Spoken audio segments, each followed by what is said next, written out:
আসসালামু আলাইকুম, কেমন আছেন সবাই? আশা করি দেশ ও দেশের বাইরে সবাই ভালো আছেন। নতুন একটি ভিডিওতে সবাইকে স্বাগতম।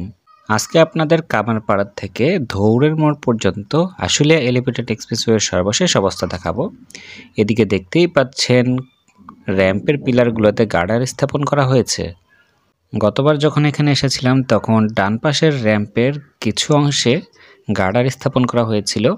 এবার দেখতে পাচ্ছি বাম পাশের অংশেও কিছু জায়গায় গার্ডার স্থাপন করা হয়েছে। গত ভিডিওতে আব্দুল্লাহপুর থেকে কামারপাড়া পর্যন্ত অংশের সর্বশেষ অবস্থা দেখিয়েছি। যারা ভিডিওটি দেখেননি তারা ভিডিওটি দেখে আসতে পারেন। এক্সপ্রেসওয়ের কাজ শেষ হয়ে গেলে আমরা বর্তমানে যেদিক দিয়ে যাচ্ছি এই রাস্তাটিও নতুন করে আবারও তৈরি করা হবে। এই রাস্তাটি আগে ভালো ছিল, প্রচুর ভারী গাড়ি চলাচলের কারণে এই রাস্তাটিও ক্ষতিগ্রস্ত হয়েছে। এটি মূলত উত্তরার অভ্যন্তরীণ সড়ক। মূল সড়কটি হচ্ছে ডান পাশের এই উঁচু জায়গাটা, সেখানে উপরের এক্সপ্রেসওয়ের পাশাপাশি নিচের 4 লেনের সড়কও থাকবে। এবার এদিকে দেখতে পাচ্ছি এদিকে অনেকটা অংশ জুড়ে গার্ডার স্থাপন করা হয়েছে। সুইচ গেটের এই অংশেই গার্ডারগুলো তৈরি করা হয়, ওইখান থেকে এখানে সহজেই স্থানান্তর করা যায়। আশুলিয়া এলিভেটেড এক্সপ্রেসওয়ে 24 কিলোমিটার দীর্ঘ একটি সড়ক, অর্থাৎ এই 24 কিলোমিটার পার হতে যদি গাড়ি 100 কিলোমিটার গতিতে চলে মাত্র 15 মিনিটেই এক স্থান থেকে অন্য স্থানে চলে যেতে পারবে। অন্যদিকে ঢাকা এলিভেটেড এক্সপ্রেসওয়ে প্রায় 20 কিলোমিটার দীর্ঘ। ঢাকা এলিভেটেড এক্সপ্রেসওয়ে পার হতে 12 থেকে 14 মিনিটের মতো সময় লাগবে। ঢাকা এবং আশুলিয়ার অসংখ্য স্থান থেকেই এই এক্সপ্রেসওয়েতে ওঠা যাবে। গতবার যখন এখানে এসেছিলাম ভেবেছিলাম এদিকে আরও অনেকটা অংশ জুড়ে গার্ডার স্থাপন করা হবে, তবে আশানুরূপ গার্ডার স্থাপন করা হয়নি। আমি আশা করেছিলাম আরও অনেকটা অংশ জুড়েই গার্ডার স্থাপন করা হবে, তবে গার্ডার স্থাপন করা থেমে নেই, গার্ডার স্থাপন চলমান রয়েছে।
এইদিকে অনেকটা অংশ জুড়েই গার্ডার স্থাপন করা হয়েছে।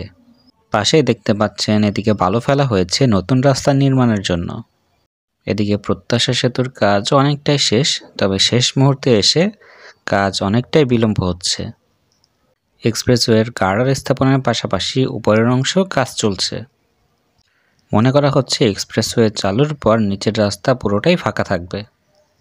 ভবিষ্যতে আব্দুল্লাহপুর থেকে বাইপাইল সরাসরি বাস চলাচল করবে। এর ফলে সাভার থেকে আব্দুল্লাহপুর আসতে খুবই কম সময় লাগবে। বর্তমানে লোকাল বাসগুলো বিভিন্ন স্থানের যাত্রী ওঠানামার কারণে যেতে অনেক বিলম্ব হয়। পাশের বাসটা দেখেন ধুলার কারণে কি পরিমাণ নোংরা হয়েছে, এখান থেকে বোঝা যায় এই রাস্তায় কি পরিমাণ ধুলা উড়ে।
আমলাতান্ত্রিক জটিলতার কারণে আমাদের দেশে সকল প্রকল্পই পরিকল্পনা থেকে শুরু করে কাজ আরম্ভ হওয়া, কাজ শেষ করতে অনেক বছর সময় লেগে যায়, যার কারণে প্রকল্পের যেই টার্গেট থাকে সেটা পূরণ হয় না।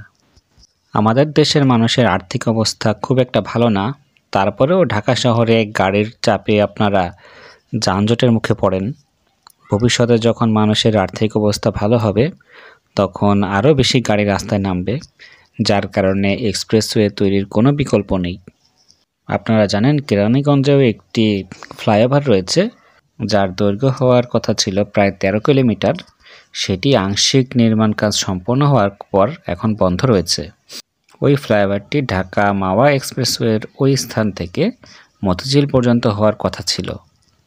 13 কিলোমিটারের ওই ফ্লাইওভারটি চালু করা গেলে ঢাকা শহরের মাঝখানে এবং গুলিস্তান, যাত্রাবাড়ি এই অংশের যানজট অনেকটাই কমানো যেত।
আজ এ পর্যন্তই। পরের অংশের ভিডিও এর পরবর্তী ভিডিওতে দেখানো হবে।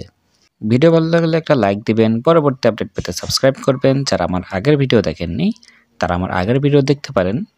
আজ এ পর্যন্তই, সবাই ভালো থাকবেন। আল্লাহ হাফেজ।